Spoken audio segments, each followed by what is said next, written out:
ইফালে তিনিচুকীয়াত প্ৰদেশ কংগ্ৰেছৰ বিশেষ কাৰ্যসূচী কৰ্মী সভা আৰু যোগদান কাৰ্যসূচীত অংশগ্ৰহণ প্ৰদেশ কংগ্ৰেছৰ সভাপতি গৌৰৱ গগৈৰ এই যোগদান সভাত অন্যান্য দলৰ শতাধিক নেতা কৰ্মীয়ে যোগদান কৰে কংগ্ৰেছ দলত আমি পোনপটীয়াকৈ আপোনালোকক লৈ গৈছো আৰু এয়া গৌৰৱ গগৈৰ উপৰিও প্ৰদেশ কংগ্ৰেছৰ আন নেতা কৰ্মী আৰু বিষয়ববীয়াই অংশগ্ৰহণ কৰে এই বৈঠকত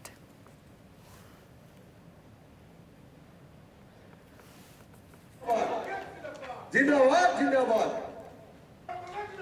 জিন্দাবাদ জিন্দাবাদ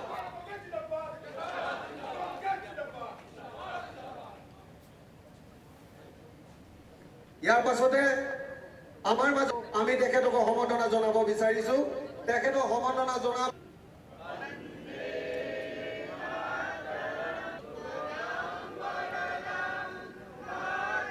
সমৰ্থনা জনাবৰ বাবে মই বাবুল পুৰকাষ্ট ডাঙৰীয়াক অনুৰোধ জনাইছো গৌৰৱ গগৈ ডাঙৰীয়া সমৰ্থনা জনাইছে জিন্দাবাদ তেওঁ পাব্লিচিটি গিমিক কৰি আছে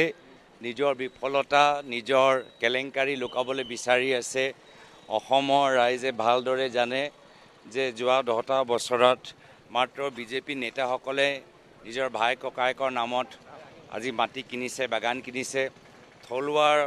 আমাৰ ৰাইজক কোনো মাটি পট্টা দিব পৰা নাই বিভিন্ন জনগোষ্ঠীক জনজাতিকৰণ কৰিব পৰা নাই আমাৰ এই অসমৰ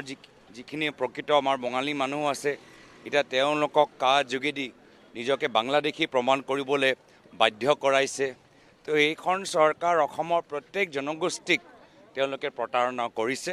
আৰু সেইকাৰণে অহা বছৰ তেওঁলোকৰ চৰকাৰ যোৱাটো প্ৰায় নিশ্চিত হৈ গৈছে তেওঁলোকে নিজৰ ৰাজনীতি কৰি থাকিব যোৱা 10টা বছৰ কি কৰিলে কিমান বাংলাদেশীক তেওঁলোকে অসমৰ পৰা বিদায় দিলে বাংলাদেশী বিদায় দিব পৰা নাই অসমৰ এতিয়া বঙালী সমাজক নিজকে বাংলাদেশী ক'বলৈ কাৰ যোগেদি বাধ্য কৰাইছে আৰু এই মুহূৰ্তত আমি পোনপটীয়াকৈ আপোনালোকক লৈ যাবলৈ বিচাৰিছো ভাষণৰ মাজলৈ সেৱা দলৰ বিষয়ববীয়াসকল জিলা কংগ্ৰেছ ব্লক কংগ্ৰেছৰ বিষয়ববীয়াসকল বিভিন্ন সেলস ডিপাৰ্টমেণ্টৰ সভাপতি আৰু বিষয়ববীয়াসকল সাংবাদিক বন্ধুসকল দলৰ সতীৰ্থসকল আজি সকলোৱে অৱগত যে আমি প্ৰদেশ কংগ্ৰেছৰ ফালৰ পৰা প্ৰত্যেক জিলা ভিতৰত মহাত্মা গান্ধীৰ নেতৃত্বত আয়োজিত ভাৰত छोड़ो আন্দোলনৰ কাৰ্যসূচী হাতত লৈছো লগতে আজি পবিত্ৰ ৰক্ষা বন্ধন উৎসৱ মই সকলোকে শুভেচ্ছা জ্ঞাপন কৰিছো আজি বিশ্ব আদিবাসী দিৱস এই সাগতে মই অসমৰ আদিবাসী সমাজক শুভেচ্ছা জ্ঞাপন কৰিছো লগতে আজি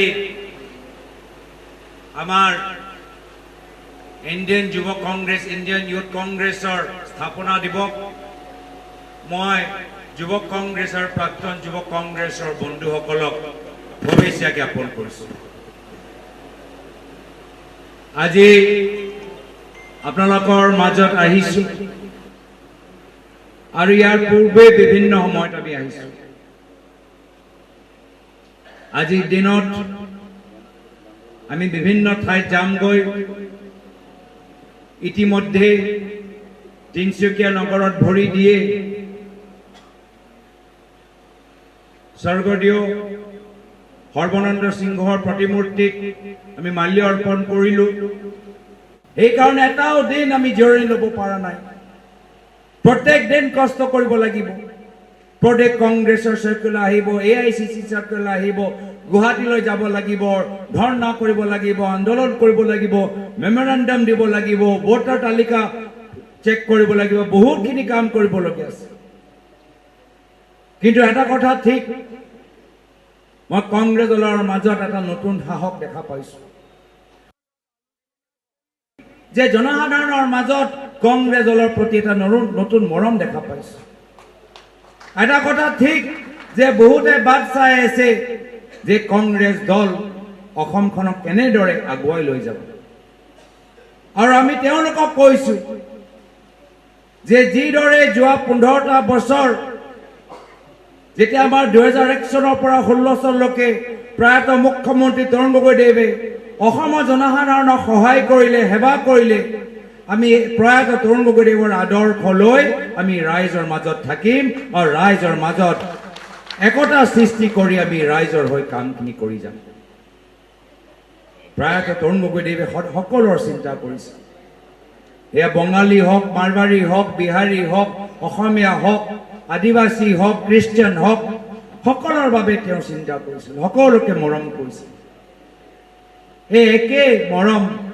সেই একেই চিন্তাধাৰা লৈ আমি কামখিনি কৰিবলৈ বিচাৰোঁ। বহুতখিনি কথা আৰু পাতিবলগীয়া আছে, কিন্তু পৰৱৰ্তী দিনত আকৌ মই আপোনালোকৰ মাজত আহি থাকিম। বহুতখিনি ঠাইত এতিয়ালৈকে যাবলগীয়া আছে। মোৰ জনা মতে আমি ডুমডুমাত অলপ ঘূৰিলোঁ, মাৰ্গিটা যোৱা হোৱা নাই, অহাবাৰ মাৰ্গিটাও যাব লাগিব। শদিয়ালৈ আমি গৈছোঁ, মাকমত আমি বাগজানলৈ গৈছিলোঁ, ডিগবৈত আমি ভালদৰে আমি যাব পৰা নাই, তিনিচুকীয়াতো আমি আহিছোঁ আৰু গৈছোঁ, তিনিচুকীয়াতো আমি ভালকৈ আমি সময় দিবলৈ বিচাৰোঁ। আমি আশাবাদী যে প্ৰত্যেকবাৰ যেতিয়া আমি আহিম আমাৰ দলটো আৰু শক্তিশালী হোৱাটো আমি দেখা পাওঁ। মই শুভেচ্ছা জ্ঞাপন কৰিছোঁ দুৰ্গা ভূমি ডাঙৰীয়াক যে নতুনকৈ দায়িত্ব লোৱাৰ পিছত তেওঁক সকলোকে ধৰিবলৈ আৰম্ভ কৰিছে। আৰু আজি এই সভাৰ ভিতৰতো মই বহুত কিছু পুৰণি কংগ্ৰেছৰ মানুহক দেখা পাইছোঁ, এটা ভাল ইংগিত, আৰু ভাল লাগিছে যে পুৰণি মানুহৰ লগত আমি কিছু নতুন চেহেৰাও দেখা পাইছোঁ। এনেদৰে কামখিনি কৰি যাওক, আমাৰ দিন ভাল হ'বই, আমাৰ চৰকাৰ নিশ্চয় হ'বই। অসমখনৰ ভিতৰত যোৱা 10টা বছৰ আমি মাত্ৰ হিংসাৰ ৰাজনীতি দেখিলোঁ, অহা 10টা বছৰ আমি এনাজৰী ৰাজনীতি দেখা পাম। এইখিনিয়ে কথা কৈ মই নিজৰ চমু দুএষাৰ সামৰিছোঁ। ধন্যবাদ। জয় হিন্দ, জয় আয়ক।